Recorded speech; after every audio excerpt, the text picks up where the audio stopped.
Alexander captures the Sogdian Rock.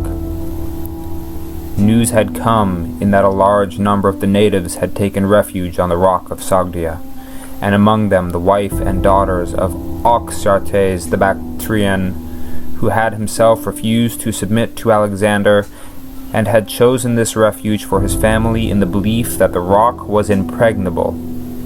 It was the last stronghold of Sogdia. Should it fall, there would be nothing left of those who still hoped to offer resistance. To the rock, therefore, Alexander advanced at the beginning of spring. He found, on a near approach, that it rose sheer on every side against attack.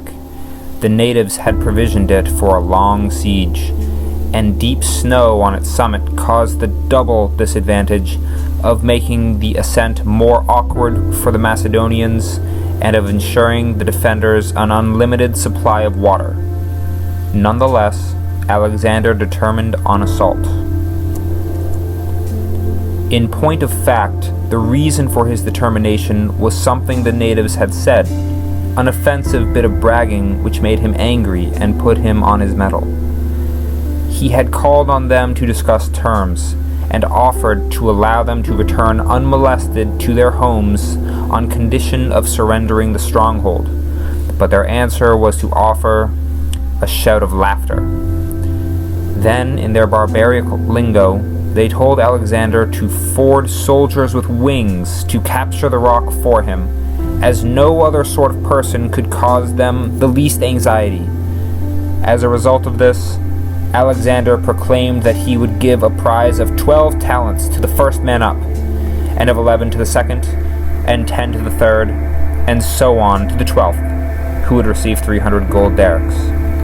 The men were keen enough already, but this proclamation was at its spur.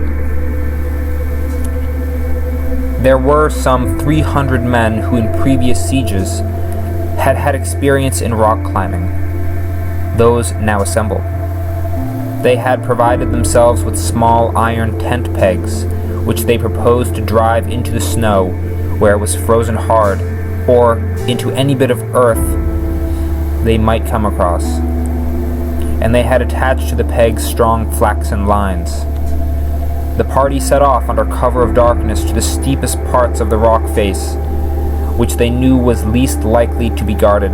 Then, driving their pegs either into bare ground or into such patches of mow as seemed most likely to hold under the strain, they hauled themselves up, wherever each could find a way. About 30 lost their lives during the ascent, falling in various places on the snow. Their bodies were never recovered for burial. But the rest reached the top as dawn was breaking, and the summit of the rock was theirs. Then, in accordance with Alexander's orders, they signaled their success to the troops below by waving bits of linen, and Alexander sent a crier to shout the news of the enemy's advanced posts, that they might now surrender without further delay, as the men with wings had been found and were already in possession of the summit. And, as the crier gave them this information, Alexander pointed to his men where they stood on top of the rock. The unexpectedness of this sight was a severe shock to the natives. Indeed, they were so much alarmed by the handful of Macedonian troops they could actually see that, imagining a larger force, and fully armed at that, must be in possession, they surrendered. Many women and children were among the prisoners, notably the wife and daughters of Oxyartes. One of these daughters was named Roxanne. She was a girl of marriageable age, and men who took part in the campaign used to say she was the loveliest woman they had seen in Asia, with one exception of Darius's wife. Alexander fell in love with her at sight, but, captive though she was, he refused, for all his passion, to force her to his will, and condescended to marry her.